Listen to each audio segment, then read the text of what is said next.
শিক্ষক ডক্টর সুকমল বড়ুয়া, উপস্থিত স্মৃতি পরিষদের সাধারণ সম্পাদক ডক্টর দীপু সিদ্দিক, উপস্থিত আছেন সময় প্রকাশনের স্বত্বাধিকারী শ্রদ্ধেয় ফরিদ ভাই এবং জগৎ উসমানের ছোট ছেলে বিশিষ্ট রম্যলেখক ও চলচ্চিত্রকার জাহানেসার উসমান এবং উপস্থিত জগৎ উসমান পরিবারের সদস্যবৃন্দ, সুধীমণ্ডলী, আসসালামু আলাইকুম।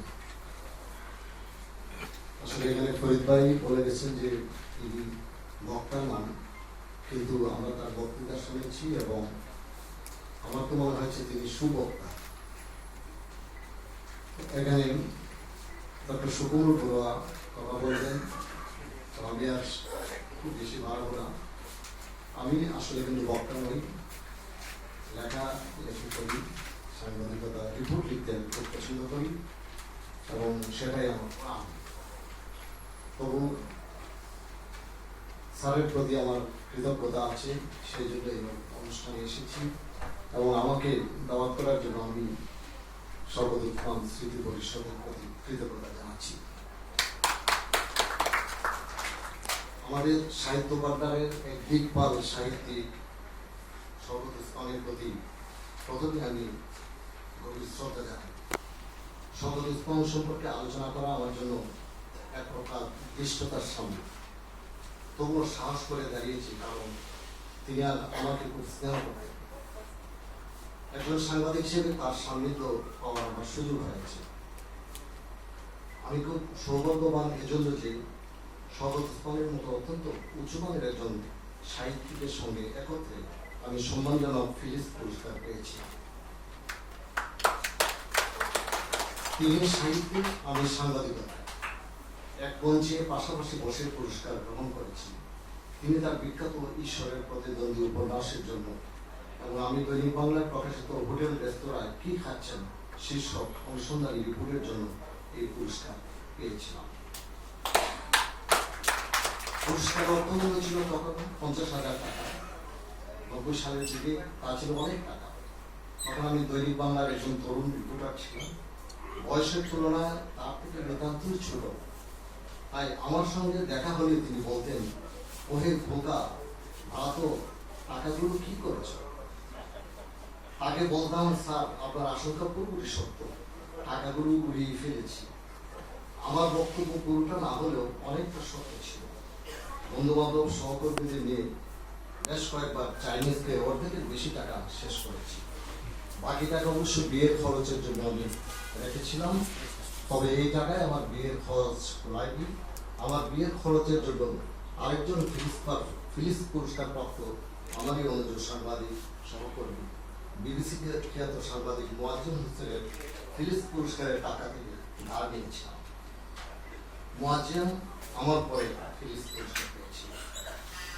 জগৎ উসমান স্যার আজ বেঁচে নেই, আজ তার 27তম মৃত্যুবার্ষিকী।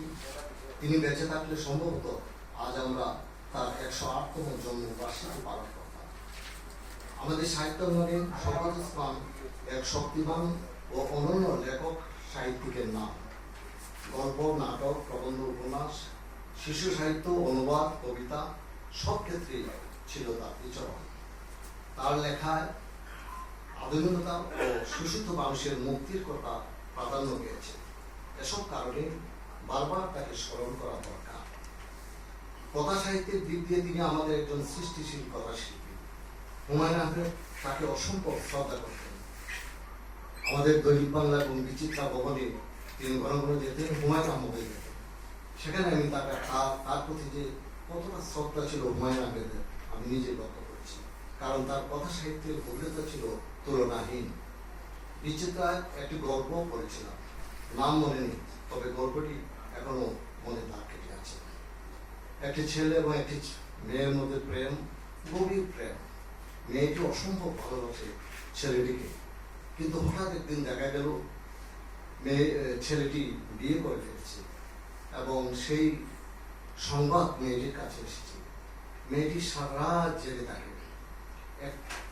তার চিন্তাই সে করতে পারবে যে কি কারণে সে বিয়ে করছে, কারণ সে তো তাকে গভীরভাবে ভালোবাসে। মেয়েটি মনে হয় আমার সৌন্দর্যের কারণে হয়তো সে এই কাজটি করেছে। তাই সে আয়নার কাছে যায়, এক এক সময় যায় এবং এক একটি সাজতে গ্রহণ করে। কখনো সে চুলকে সুন্দরভাবে সাজায়, কখনো সে নখ পালিশ দিয়ে, কখনো সে ঠোঁট পালিশ দিয়ে, কখনো সে চেহারার মধ্যে নানান ধরনের এই যে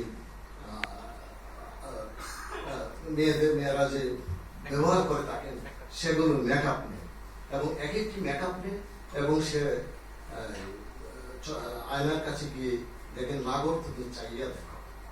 এই ধরনের মানে করতে করতে সে দেখা যায় যে ফজরে আজান হয়ে গেছে। মেয়েটি তখন তার কাছে প্রয়োজন ছিল সেই বিষের শিশি সে মুখে দেবে। তখন তার উপলব্ধি হয় যে ছেলেটি এত ভালোবেসেও তাকে বিয়ে করলো না এবং সে প্রতিবাদ করলো না, তার জন্য আমি কেন করব। তো এই ছিল শওকত ওসমানের ছোট গল্প এবং তার লেখা। আমার এখনো সেটি মনে থাকে। 1958 সালে প্রকাশিত হয় শওকত ওসমানের জননী উপন্যাস। এর মধ্যে দিয়ে তিনি ঔপন্যাসিক হিসেবে ব্যাপকভাবে আলোকিত হন। সহজ সরল ভাষায় গ্রামবাংলার চিরায়ত চিত্র তিনি উপন্যাসটিতে ফুটিয়ে তুলেছেন। জননী উপন্যাসের চরিত্র দরিয়া বিবি যেন বাংলার সব মায়ের মাতৃরূপে প্রতিনিধিত্ব করেছেন। সন্তানদের প্রতি দরিয়া বিবির মমতা এই উপন্যাসকে অনবদ্য করে তুলেছে। 1962 সালে শওকত ওসমান কৃতদাসের হাসি উপন্যাসটি লিখেন। এটি প্রকাশিত হয় 1963 সালে। আইয়ুব খানের শৈল ও সামরিক শাসনের বিরুদ্ধে এটি ছিল এক চপেটাঘাত। তার প্রথম ছোট গল্প সাবেরাও মোটর গাড়ি 1939 সালে সম্ভবত মাসিক মোহাম্মদী পত্রিকায় ছাপা হয়েছিল। তার প্রকাশিত গ্রন্থের একটি তালিকা এই দাওয়াতপত্রে উল্লেখ আছে। এখান থেকে তার অসামান্য লেখার পরিচয় পাওয়া যায়। একজন শিক্ষক হিসেবে তিনি ছিলেন অনন্য। কলকাতার স্কুলে বাংলা চলচ্চিত্রের মহানায়ক উত্তম কুমার ছিলেন তার ছাত্র। ঢাকা কলেজের ক্লাসে তার লেকচার জ্ঞান পিপাসা ও জ্ঞান জিজ্ঞাসা বাড়িয়ে দিয়েছিল। ছাত্রদের তিনি বলতেন তারা যেন পাঠ্য বইয়ের গণ্ডিতে নিজেদের বন্দী করে না রাখে। তাই তিনি পাঠ্য বইয়ের বাইরেও Shakespeare, Byron, Milton, Tolstoy, Gorky, Rabindranath ও নজরুলের সাহিত্য পড়াতেন ঢাকা কলেজের ক্লাসে। সাংবাদিক সন্তোষ গুপ্ত তাকে বাংলার গোর্কি ডাকতেন। 1975 সালে তিনি নিজস্ব সংবাদদাতা প্রেরিত অসাধারণ গ্রন্থ রচনা লিখেছিলেন। শুরুই করেছিলেন আজ শওকত ওসমান মারা গেছেন, ইন্না লিল্লাহি ওয়া ইন্না ইলাইহি রাজিউন। এ ধরনের গ্রন্থ রচনা তার কলম দিয়ে হয়েছে। ছোটদের কথা রচনার কথা বাংলা একাডেমি প্রকাশ করেছে। আমি মনে করি এই বইটি প্রতিটি মা বাবার উচিত তাদের সন্তানদের হাতে তুলে দেওয়া। বই পড়ার অভ্যাস কেন গড়ে তোলা দরকার সে সম্পর্কে তিনি চমৎকারভাবে বলেছেন। তুমি একা, হাতে বই আছে, তুমি আর একা নও, তোমার সঙ্গী রহিয়াছে, মানুষের এমন বন্ধু আর নেই। বাংলা একাডেমি শওকত ওসমানের সাহিত্য সমগ্র এখনো বের করেনি। আমি আশা করব যে তার সমগ্র লেখা নিয়ে তার একটি শওকত ওসমান সাহিত্য সমগ্র বা রচনা সমগ্র নামে তার প্রকাশ করবে। বাংলা সাহিত্যের এই মহিলার প্রতি বিনম্র শ্রদ্ধা জানিয়ে আমি আজকে শেষ করছি। আপনাদের সবাই